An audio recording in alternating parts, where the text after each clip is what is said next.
Bonjour, ici Christine pour le blog J'arrête de râler. Alors comme promis, tous les mardis, je vous fais une petite vidéo.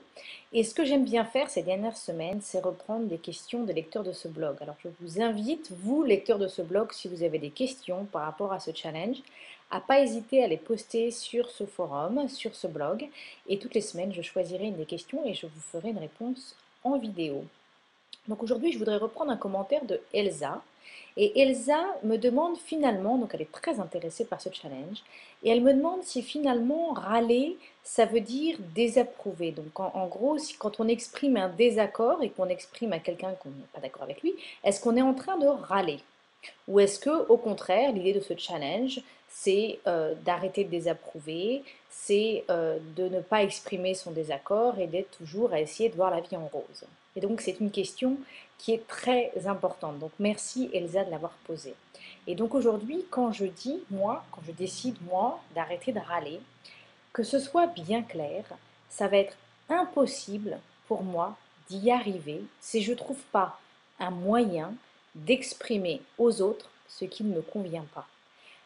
Donc, exprimer son désaccord, désapprouver quelque chose, ça n'est pas à râler, sous certaines conditions.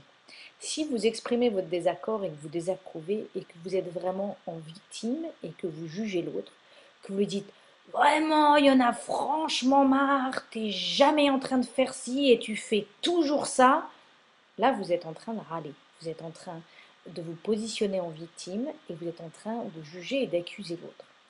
Par contre, comme le dit très bien Elsa, quand vous exprimez votre désaccord ou que vous désapprouvez quelque chose, mais en parlant en mode jeu, en exprimant vous ce que vous ressentez et en faisant une demande précise à l'autre personne, vous n'êtes pas en train de râler. Donc par exemple, de manière très précise, Elsa, dans son commentaire, me dit parfois j'ai besoin d'une réponse de mon conjoint, j'imagine que c'est son conjoint dans la vidéo. Je lui ai posé la question de ce qu'on voulait faire ce week-end et comme il ne me répond pas, je suis frustrée et énervée parce que je voudrais pouvoir planifier le week-end. Donc il y a tout à fait moyen de faire ça. Alors le scénario je râle, c'est dire il y en a marre, on planifie, tu planifies jamais rien à l'avance et après on se retrouve à rien faire le week-end et franchement c'est du gâchis et c'est ta faute et j'en ai marre, tu me réponds jamais. Donc là vous êtes en train de râler. Ou alors il y a l'autre proposition que propose Elsa qui est de dire écoute, moi j'aime bien savoir qu'on va bien profiter de notre week-end. Et quand j'essaye de planifier, j'ai besoin qu'on soit tous les deux d'accord parce qu'on va passer ce week-end ensemble. Donc quand je te fais des suggestions, j'aimerais bien avoir une réponse. Est-ce que c'est possible que tu me répondes ce soir par rapport à l'idée d'aller à la campagne ce week-end, par exemple? Donc là, vous faites une demande très précise et donc oui, vous exprimez votre désaccord ou votre malaise par rapport au fait que l'autre ne vous donne pas de réponse. Donc, les règles de base, c'est si vous êtes en train de vous positionner en victime et de juger l'autre, et en plus vous avez une voix comme ça, vous êtes probablement en train de râler. Mais par contre, si vous exprimez votre désaccord ou votre besoin en mode jeu, donc vous dites pas tu, mais vous dites moi, j'ai besoin de ça, voilà comment je me sens, et ça peut être je me sens en colère, je me sens fâchée, je me sens frustrée, je me sens ignorée. Là, vous n'êtes pas en train de râler, vous parlez de vous, vous exprimez votre émotion. Une émotion n'est ni bonne ni mauvaise. Une émotion, elle est. C'est les principes de la communication non violente.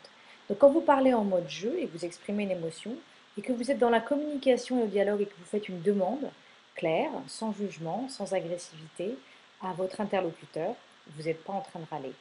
Et d'ailleurs, c'est très important que vous appreniez à faire ça. Et c'est ça l'idée de ce challenge, c'est que pas râler pendant une journée, c'est facile, on ignore le problème, on se force à voir la vie en rose, mais ne pas râler pendant 21 jours consécutifs, ça nous force, ça nous oblige à trouver une autre manière d'être, une autre manière de fonctionner dans la vie. C'est ça que j'adore dans ce challenge. Voilà, au revoir.